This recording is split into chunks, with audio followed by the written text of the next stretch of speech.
ನಿನ್ನೆಯಿಂದ ರಾಜ್ಯ ಸರ್ಕಾರ ಒಂದು ಆದೇಶ ಕೂಡ ಮಾಡಿದೆ. ಇನ್ನು ಮೇಲೆ ಶಾಲಾ ಕಾಲೇಜುಗಳಲ್ಲಿ ಹಿಜಾಬ್ ಧರಿಸಬಹುದು ಅಂತ. ಈ ಬಗ್ಗೆ ಮಾತನಾಡೋದಕ್ಕೆ ನನ್ನ ಜೊತೆ ಬಿಜೆಪಿಯ ಹಿರಿಯ ಶಾಸಕರಾದಂಥ ಎಸ್.ಆರ್. ವಿಶ್ವನಾಥ್ ಅವರಿದ್ದಾರೆ. ಅವರೊಟ್ಟಿಗೆ ಮಾತನಾಡಿಸ್ತಾ ಹೋಗೋಣ. ಸರ್, ಈ ಹಿಂದೆ 2022ರಲ್ಲಿ ನಿಮ್ಮ ಬಿಜೆಪಿ ಸರ್ಕಾರ ಇದ್ದಂಥ ಸಂದರ್ಭದಲ್ಲಿ ಇದನ್ನ ನಿಷೇಧ ಮಾಡಿದ್ರು. ಹಿಜಾಬ್ ಆಗಿರಲಿ ಯಾವುದೇ ಸಮವಸ್ತ್ರ ಜೊತೆಗೆ ಆ ರೀತಿ ಧರಿಸ್ಕೊಂಡ್ಬರೋದು ಬೇಡ ಅಂತ ಒಂದು ನಿರ್ಧಾರ ತಗೊಂಡಿದ್ರಿ. ಈಗ ಮತ್ತೆ ರಾಜ್ಯ ಸರ್ಕಾರ ಹಿಜಾಬ್ ಹಾಕೊಂಡ್ ಬರ್ಬೋದು ಅಂತ ಅವಕಾಶ ಕೊಟ್ಟಿದೆ. ಇದ್ರ ಬಗ್ಗೆ ಏನು ಹೇಳ್ತೀರಾ ಸರ್? ಹಿಂದೆ ನಮ್ಮ ಬಿ ಜೆ ಪಿ ಸರ್ಕಾರ ಇದ್ದಾಗ ವಿಶೇಷವಾಗಿ ಕರಾವಳಿ ಭಾಗದಲ್ಲಿ ಇದೊಂದು ದೊಡ್ಡ ಪ್ರಕ್ಷುಬ್ಧ ವಾತಾವರಣ ಉಂಟಾಗಿತ್ತು. ಮಕ್ಕಳು ಶಾಲೆಗೆ ಬರ್ತಕ್ಕಂಥದ್ದು ಯಾವುದೇ ಟೆನ್ಷನ್ ಇಲ್ಲದೆ ವಿದ್ಯಾಭ್ಯಾಸವನ್ನು ಮಾಡಿಕೊಂಡು ಎಲ್ಲರೂ ಸಮಾನವಾಗಿ ಹೋಗಬೇಕು ಅಂತಕ್ಕಂಥದ್ದು ಇರ್ತಕ್ಕಂಥದ್ದು. ಆಗ ಕೆಲವರು ದುರುದ್ದೇಶದಿಂದ ಹಿಜಾಬನ್ನು ಧರಿಸಿ ಬರ್ತಕ್ಕಂಥದ್ದು ಇವೆಲ್ಲ ನಡೆದಾಗ ಬೇರೆ ಕಾರ್ಯಕರ್ತರು ಕೇಸರಿ ವಸ್ತ್ರವನ್ನು ಧರಿಸೋದಾಗ ಅದು ದೊಡ್ಡ ಕಾಂಟ್ರವರ್ಸಿ ಆಯಿತು. ಸರ್ಕಾರ ಕೂಡ ಆದೇಶವನ್ನು ಮಾಡಿ ಹಿಜಾಬನ್ನು ಧರಿಸಿ ಮತ್ತು ಕೇಸರಿ ವಸ್ತ್ರಗಳನ್ನು ಧರಿಸಿ ಕಾಲೇಜ್ಗೆ ಹೋಗೋದು ಬೇಡ, ಸಮವಸ್ತ್ರ ಏನಿದೆಯೋ ಆ ಸಮವಸ್ತ್ರಗಳನ್ನು ಧರಿಸಿ ಹೋಗಬೇಕು ಅಂತಕ್ಕಂಥ ಆದೇಶವನ್ನು ಮಾಡಿತ್ತು. ಇದು ಸ್ವಲ್ಪ ಕಾಲ ನಂತರ ಅದು ತಣ್ಣಗಾಗಿತ್ತು ಮತ್ತು ಅದೇ ಥರ ಕಾಲೇಜುಗಳಲ್ಲಿ ಕೂಡ ನಡ್ಕೊಂಡು ಹೋಗ್ತಾ ಇತ್ತು. ಆದರೆ ಇವತ್ತು ಯಾರೂ ಬೇಡಿಕೆಯನ್ನು ನೀಡದೆ ಏಕಾಏಕಿ ಕಾಂಗ್ರೆಸ್ ಸರ್ಕಾರ ಇವತ್ತು ಹಿಜಾಬನ್ನು ಧರಿಸಿ ಹೋಗ್ಬೋದು, ಜನಿವಾರ ಉಡುದಾರ ಧರಿಸಿ ಹೋಗ್ಬೋದು, ಶಿವಲಿಂಗ ಇದು ಲಿಂಗ ಧಾರಣೆ ಮಾಡ್ಕೊಂಡು ಹೋಗ್ಬೋದು. ಯಾಕಂದರೆ ಉಡುದಾರ ಜನಿವಾರ ಇವೆಲ್ಲ ಒಳಗಡೆ ಹಾಕ್ಕೊಂಡು ಹೋಗ್ತೀವಿ, ಅದು ಏನು ಯಾರು ಹೊರಗಡೆ ಗೊತ್ತಾಗೋದಿಲ್ಲ. ಆದರೆ ಇವತ್ತು ಹಿಜಾಬ್ ಅಂತಕ್ಕಂಥದ್ದು ಮುಖವನ್ನು ಮುಚ್ಚಿಕೊಂಡು ಇವತ್ತೊಂದು ಶಾಲೆಗೆ ಹೋಗ್ತಕ್ಕಂಥದ್ದು ಯಾರು ಬರ್ತಾರೆ ಏನು ಅನ್ನತಕ್ಕಂಥದ್ದು ಕೂಡ ಕಷ್ಟವಾದಂಥ ಕೆಲಸ. ಬಹುಶಃ ಈ ದಾವಣಗೆರೆಯಲ್ಲಿ ಏನು ಇವರೇ ಅಲ್ಪ ಮತಗಳಿಂದ ಗೆದ್ದರು, ಅಲ್ಪಸಂಖ್ಯಾತರು ಇವರನ್ನು ಕಾಂಗ್ರೆಸ್ಸನ್ನು ತೊರೆದು ಹೋಗ್ತಾ ಇದ್ದಾರೆ ಅಂಥೇಳಿ ಅವರಿಗೆ ಬಂತು. ಮತ್ತು ಅನೇಕ ಜನ ಇಸ್ಲಾಮಿನ ಧರ್ಮಗುರುಗಳು ಅವರೆಲ್ಲ ಕೂಡ ಕಾಂಗ್ರೆಸ್ಸನ್ನು ವಿರೋಧ ಮಾಡೋಕ್ಕೆ ಪ್ರಾರಂಭ ಮಾಡಿದ್ರು.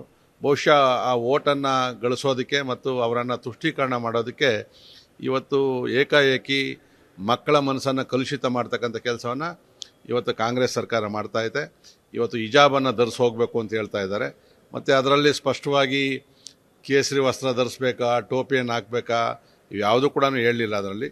ಸೊ ಮುಂದಿನ ದಿನಗಳಲ್ಲಿ ಕೇಸರಿ ವಸ್ತ್ರವನ್ನು ಧರಿಸಬಾರ್ದು ಅಂತ ಅವ್ರು ಏನು ಹೇಳೋಕ್ಕಾಗೋದಿಲ್ಲ. ಅದು ನಾವು ಟವಲ್ ಹಾಕ್ಕೊಂಡು ಹೋಗ್ತೀವಿ ಅದರಲ್ಲಿ. ಇದನ್ನು ತಡೆಯೋಕ್ಕೆ ಏನಾದರೂ ಆಗ್ತದೆ ಇದ್ರದ್ದು. ಇವತ್ತು ಒಬ್ಬ ಶಿಕ್ಷಣ ಸಚಿವರು ಮಕ್ಕಳ ಮನಸ್ಸನ್ನು ಕಲುಷಿತ ಮಾಡ್ತಕ್ಕಂಥ ಕೆಲಸವನ್ನು ಇವತ್ತು ಮಾಡ್ತಾ ಇದ್ದಾರೆ ಅಂತ ಹೇಳಿದ್ರೆ ಇದರ ಹಿಂದೆ ಬೇರೆ ಏನೂ ಇಲ್ಲ, ಅಲ್ಪಸಂಖ್ಯಾತರನ್ನು ತುಷ್ಟೀಕರಣ ಮಾಡೋಂಥ ದೊಡ್ಡ ಹುನ್ನಾರ ಇದು ನಡೀತಾ ಇರ್ತಕ್ಕಂಥದ್ದು. ಮುಂದೆ ಬರ್ತಕ್ಕಂಥ ಚುನಾವಣೆಗಳಲ್ಲಿ ಇವರು ಸೋಲಿನ ಭೀತಿ ಶುರುವಾಗಿದೆ. ಇದನ್ನು ದೂರ ಮಾಡಿ ಅವರನ್ನು ಹತ್ರ ತಗೊಳೋದಕ್ಕೆ ಇದು ಮಾಡಿ ವಿದ್ಯಾರ್ಥಿಗಳನ್ನು ಉಪಯೋಗಿಸ್ತಕ್ಕಂಥದ್ದು ಇದು ಖಂಡಿತ ಕೂಡ ಸಾಧ್ಯ ಇಲ್ಲ. ಈಗಾಗಲೇ ನಮ್ಮದು ಯಾವ ರೀತಿ ಹೋರಾಟವನ್ನು ಮಾಡಬೇಕು ಕಾನೂನಿನ ಪ್ರಕಾರ ಇವೆಲ್ಲವನ್ನು ಕೂಡ ಈಗಾಗಲೇ ನಮ್ಮ ವರಿಷ್ಠರು ಕೂಡ ಯೋಚನೆಯನ್ನು ಮಾಡ್ತಾ ಇದ್ದಾರೆ. ಅನೇಕ ಹಿಂದೂಪರ ಸಂಘಟನೆಗಳು ಕೂಡ ವಿರೋಧವನ್ನು ವ್ಯಕ್ತಪಡಿಸ್ತಾ ಇದ್ದಾರೆ.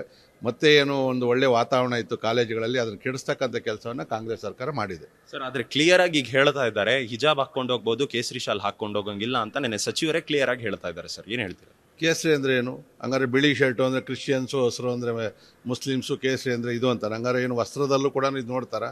ಹಾಕ್ಕೊಂಡು ಹೋಗ್ತೀನಪ್ಪ, ಬೇಸಿಗೆ ಐತೆ, ಮುಖ ಒರೆಸ್ಕೊಳ್ಬೇಕು, ಕೇಸರಿ ವಸ್ತ್ರ ಹಾಕ್ಕೊಂಡು ಹೋಗ್ತೀನಿ, ಬಿಳಿದನ್ನ ಹೆಂಗೆ ಅಲೋ ಮಾಡ್ತೀರಿ ನೀವು? ಅದನ್ನೆಲ್ಲ ಕೂಡ ನೋಡೋಣ. ಅದನ್ನು ಇವ್ರು ಏನು ಸರ್ಕಾರ ಇವ್ರು ಕಾನೂನು ಮಾಡಿದ ಎಲ್ಲ ಪಾಲನೆ ಆಗ್ತದೆ ಅಂತ ಏನಿಲ್ಲ ಅದಲ್ಲ ಕೂಡ. ಈಗ ನಾನು ಕೇಸರಿ ಟೀ ಶರ್ಟೇ ಹಾಕ್ಕೊಂಡು ಹೋಗ್ತೀನಿ, ಏನು ಮಾಡ್ತಾರೆ ಇವರು?